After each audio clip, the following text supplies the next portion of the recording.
जय हिंद दोस्तों, मैं सुमित शर्मा आप सभी का स्वागत करता हूं मेरे YouTube चैनल पे। जैसा कि अपन कुछ लास्ट वीडियो से टिश्यूज़ के बारे में बात कर रहे हैं। अपन लोग टिश्यूज़ के अंदर प्लांट टिश्यूज़ के बारे में स्टडी कर चुके हैं, पादपों के बारे में जान चुके हैं। उनके जो टिश्यूज़ को हिंदी में उत्तक कहते हैं बेटा, तो पादप उत्तक के बारे में अपन जान चुके हैं। जो आज की अपनी सेशन चलेगा वो मस्कुलर टिश्यू पे चलेगा, और मस्कुलर टिश्यू के रिगार्डिंग अपन को बहुत ही इंपॉर्टेंट कुछ टर्म्स और कुछ 2 या 3 तरह के टिश्यूज़ के बारे में बात करनी है। और ये जो कंटेंट है आपकी बुक के अंदर सीबीएसई की ओल्ड बुक में पेज नंबर 76 पर गिवन है। तो देखिए, बिना किसी देरी के स्टार्ट करते हैं। जैसा कि मैंने आपसे पहले भी कहा, अगर आपको वीडियोस पसंद है तो लाइक शेयर सब्सक्राइब जरूर करिएगा। देखिए, सबसे पहले मैं बात करता हूँ मस्कुलर टिश्यूज़ के बारे में। पहली बात तो आपके दिमाग में ये वर्ड क्लियर होना चाहिए कि मस्कुलर है क्या। बेटा, इसको हिंदी में कहते हैं अपन मांसपेशियां। जो अपनी बॉडी की मसल्स दिखती है आपको हड्डियों के ऊपर और चमड़ी के नीचे, स्किन के नीचे और आपकी बोन्स के ऊपर, वो आपकी मसल्स हैं, ठीक है। और वो जो मसल जिन तरह के टिश्यूज से मिलकर बनी है उनको बोलते हैं मस्कुलर टिश्यूज। अब आप देखिए कि इनकी स्पेसिफिकेशंस क्या क्या हैं।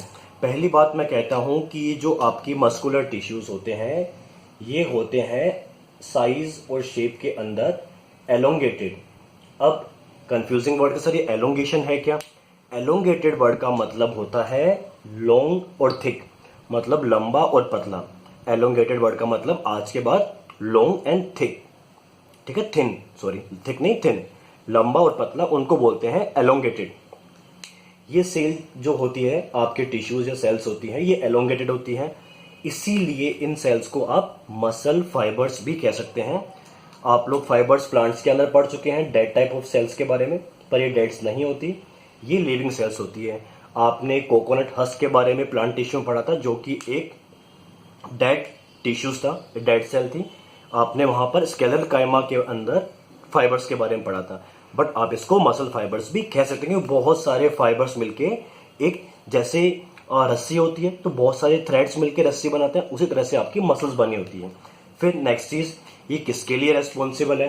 तो जो आपकी बॉडी के अंदर जो मूवमेंट होती है, आप चलते हो, फिरते हो, बॉडी बैंड करते हो, एक्सरसाइज करते हो, रनिंग करते हो, स्पोर्ट्स खेलते हो, तो ये सारी की सारी movement is only done with the help of muscular tissue.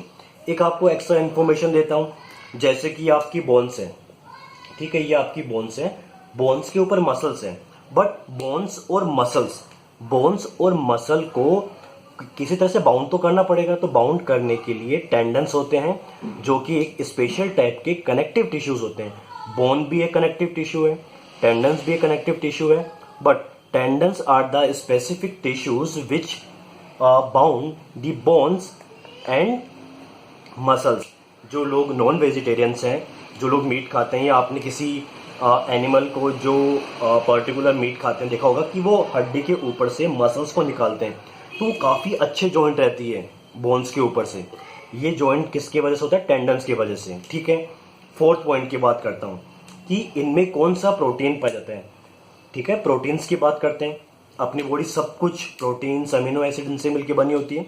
तो यहाँ पे जो आपको मिलेगा उसको बोलते हैं कॉन्ट्रैक्टाइल प्रोटीन। कॉन्ट्रैक्ट होता है, रिलैक्स कॉन्ट्रैक्ट, रिलैक्स कॉन्ट्रैक्ट, इस तरह का प्रोटीन होता है। इसी कॉन्ट्रैक्शन और रिलैक्शन से आज अपन लोग अपनी बॉडी की मूवमेंट करवा पाते हैं, उसके लिए रेस्पॉन्सिबल अपन। आगे बात समझ में आप लोगों को? तो ये कॉन्ट्रैक्ट और रिलैक्सेशन होना आपकी बॉडी की मूवमेंट शो करता है।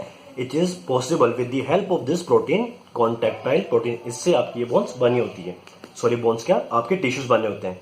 फिर अपन आगे चलते हैं। अगर आप कहो तो मैं इतना पोर्शन रब करना चाहूंगा। मूवमेंट की बात कर ली अपन ने। देखिए, नेक्स्ट पोर्शन की बात करता हूं। हाँ जी, तो अब इनके अपन टाइप्स के बारे में बात करते हैं कि सर टाइप्स के बारे में। तो अगर आप टाइप्स के बारे में डीप स्टडी करोगे तो आपको मिलेगी कि सर बॉडी के अंदर 2 तरह की आपकी मसल्स होती है, वॉलेंट्री और इनवॉलेंट्री। आगे बात समझ में? वॉलेंट्री को अपन बोलते हैं हिंदी के अंदर ऐच्छिक टाइप की, और इनवॉलेंट्री को बोलते हैं अनैच्छिक, ठीक है। ऐच्छिक मतलब जो आपकी इच्छा के अनुसार काम करें, और जो आपकी इच्छा के अनुसार काम ना करे वो अनैच्छिक होती है, वॉलेंट्री और इनवॉलेंट्री। जैसे मैं बोल रहा हूं तो ये जो मेरी फेस की मसल्स है वॉलेंट्री है, इनवॉलेंट्री में मेरा हार्ट बीट हो रही है, इसको मैं कंट्रोल नहीं कर सकता। जिन मसल्स को मेरे हाथ में मेरे लिम्स मतलब आपके हाथ पैर, अब मेरी मर्जी है, मैं फिंगर्स को ऐसे बैंड करूं, हाथ को पीछे बैंड करूं, ये चीज़ एक्टिविटी, कुछ भी एक्टिविटी कर रहा हूं, ये सारी मेरी वॉलेंट्री है। इनवॉलेंट्री मेरे लंग्स की बात कर लीजिए, मेरे हार्ट की बात कर लीजिए, मेरे इंटेस्टाइन की बात कर लीजिए, मेरी ईसोफेगस जो मेरी फूड पाइप है उसकी बात कर लीजिए, इनकी मूवमेंट को मैं कंट्रोल नहीं कर सकता। आ रही है बात समझ में? इसीलिए बेटा जो आपकी वॉलेंट्री होती है ना, जो आपकी वॉलेंट्री होती है, इसको बोलते हैं स्केलेटल। तो नाम क्या हो गया टाइप्स के अंदर? वॉलेंट्री का स्केलेटल। और जो आपकी इनवॉलेंट्री है इनको बोलते हैं स्मूथ। क्योंकि ये स्केलेटल इसीलिए कही गई है क्योंकि आपकी बोन्स के ऊपर होती है, आपके स्केलेटन सिस्टम का निर्माण करती है। और स्मूथ जो है आपके बॉडी के इंटीरियर पार्ट्स में आपको पाई जाती है, जो किसी भी बोन्स के थ्रू नहीं कनेक्ट रहती, वो अपनी इंडिपेंडेंट वर्क करती है। आ रही बात? स्मूथ एंड स्केलेटल, ये इसके दो टाइप्स हो गए। आगे बात करता हूं मैं, ठीक है? आगे चलते हैं, इसमें बात करते हैं कि स्केलेटल के बारे में थोड़ा पढ़ते हैं। देखो ये मैंने एक एग्जांपल दिखा रखा है आपको बना के, आपकी बुक में भी बनाया हुआ है। ये जो आपको सेल दिख रही है, ये एक सेल है, कौन सी? स्केलेटल। थोड़ा ध्यान से देखिएगा। अब इसमें अल्टरनेटिव, देखो बेटा अल्टरनेटिव आपको इसके अंदर लाइट एंड डार्क पोर्शन दिखाई देंगे, इनको बोलते हैं बैंड्स। क्या बोलते हैं? Bands. Alternative light and dark portion को बोलते हैं बैंड्स। और बायोलॉजी के टर्म में इसको बोलते हैं STRIAN, स्ट्रेंड्स कहते हैं बेटा। तो आप इनको स्केलेटल वाली को आप इनको स्टेटेड मसल्स भी कह सकते हो। आगे बात समझ में? अब ये शेप देखिए कैसी है, लॉन्ग है, पहला पॉइंट, कैसी लॉन्ग, सिलेंड्रिकल है, दूसरा पॉइंट। इनमें कोई ब्रांचेस नहीं होती, मतलब इन सेल से कोई दूसरी सेल्स वगैरह नहीं निकली होती, अनब्रांच्ड होती है। और तीसरी बात कैसी है? मल्टी न्यूक्लिएट, एक ही सेल में मोर देन वन न्यूक्लियस आपको मिलेंगे। तो स्केलेटल में क्या बात समझ में आई? सिलेंड्रिकल है, कैसी है? सिलेंड्रिकल है, कैसी है? लॉन्ग है। आ गई बात, ब्रांचेस नहीं है, अनब्रांच्ड, और इसमें आपको न्यूक्लियस एक से ज्यादा मिलेंगे, इसलिए बोलते हैं मल्टी न्यूक्लिएट। आ रही बात समझ में? चलिए अब इस पोर्शन को भी रब करता हूं मैं, अपन आगे वाले पॉइंट की बात कर लेते हैं। जो आपकी नेक्स्ट है, जिसको आपने नाम किया था कि सर हमारी इनवॉलेंट्री, जो हमारे बस में नहीं है, जिनको मैंने अनैच्छिक टाइप की मांसपेशियां नाम दिया था, इसमें आप लोग देखिए, इसमें आपको एलिमेंट्री कैनाल के बारे में बात करता हूं। अब एलिमेंट्री कैनाल है क्या चीज? एलिमेंट्री कैनाल जिसको आप अपनी फूड पाइप कहते हो, आहार नाल कहते हो बेटा उसको, ठीक है? और इसको ईसोफेगस भी कहते हैं।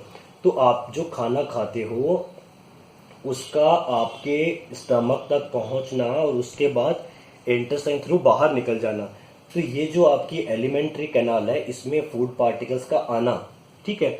अब ये आप पे डिपेंड नहीं है, इसकी लाइनिंग्स मूवमेंट कराती है इनको ऑटोमेटिकली, ठीक है? ये आपके हाथ में नहीं है, ये कॉन्ट्रैक्ट होना, रिलैक्स होने वाले काम करती है। आपकी बॉडी की ब्लड वेसल्स के बारे में बात करें, वो भी इनवॉलेंट्रीज है। अब लोकेशन देखो बेटा, आइरिस कहाँ कहाँ मिलती है? आइरिस आई का पार्ट है जो कि कॉर्निया के पीछे होता है। अगर आपने आइस की कभी ना कभी पढ़ी हो स्ट्रक्चर के बारे में, ठीक है, तो आपने इस तरह से आई के देखी हो स्ट्रक्चर, वहां पे कॉर्निया के पीछे आइरिस होता है, जो आपका आंख का ब्लैक कलर का पोर्शन होता है। देखिए इस तरह से आपकी आंख के अंदर आइरिस होता है, ठीक है? और एक बीच में छोटा सा पोर्शन होता है इस तरह से, ये ब्लैक वाला, ब्राउन, ब्लू, किसी भी कलर का हो सकता है। आइरिस क्या करता है? जो आपका ये सेंटर पार्ट है इसको बोलते हैं प्यूपिल, इसको कॉन्ट्रैक्ट और रिलैक्स करने का काम करता है। अगर लाइट ज्यादा है कमरे में बाहर, तो आपकी आंखें बंद हो जाती है। आंखें क्यों बंद हो जाती है? क्योंकि जो आपका आइरिस है ये प्यूपिल की साइज को छोटा कर देता है, ताकि कम से कम लाइट जाए और आप इजीली विजिबल चीजों को देख सको। और अगर अंधेरा होता है तो बेटा इस जो प्यूपिल है इसकी साइज बढ़ जाती है। आगे बात समझ में? क्योंकि जो आपका आइरिस है वो रिलैक्स हो जाता है, तो वहाँ पे आइरिस मिलेगी। यूरेटर के बारे में आगे बताऊंगा मैं आपको। ब्रोंकाइज आपके लंग्स में होती है, तो आपको आइरिस, यूरेटर और ब्रोंकाइज में आपकी ये जो इनवॉलेंट्री टाइप की मसल्स है वो इजीली मिल जाएगी। शेप वापस वही बेटा, लॉन्ग है, पॉइंटेड एंड है।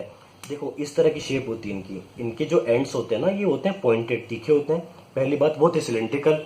इनमें न्यूक्लियस सिंगल होता है। वहां पे जो अपन ने भी पढ़ा था वॉलेंट्री के अंदर, वो मल्टी न्यूक्लिएट थे, उसमें मोर देन वन न्यूक्लियस थे और इनकी शेप होती है स्पिंडल। अब बच्चे पूछते हैं स्पिंडल होता क्या है। एक इस तरह से लकड़ी लो और अगर जब इस पे धागा लपेटते हो ना, धागा लपेटते हो तो बेटा ये क्या है, ऊपर से छोटा और देखो इस तरह की कुछ शेप होती है, ठीक है।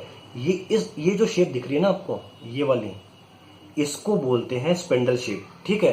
तो वैसे आपकी स्पिंडल शेप्स होती है और ये अनस्ट्रेटेड है। पहली वाली थी स्ट्रेटेड क्योंकि इसमें alternative dark and light portion थी। ये कैसी है आपकी, ये है अनस्ट्रेटेड टाइप की। मैं फोर्थ पॉइंट की फटाफट बात कर लेता हूँ। जो आपकी लास्ट मसल बची है वो है आपकी कार्डियक मसल, जो हार्ट में होती है।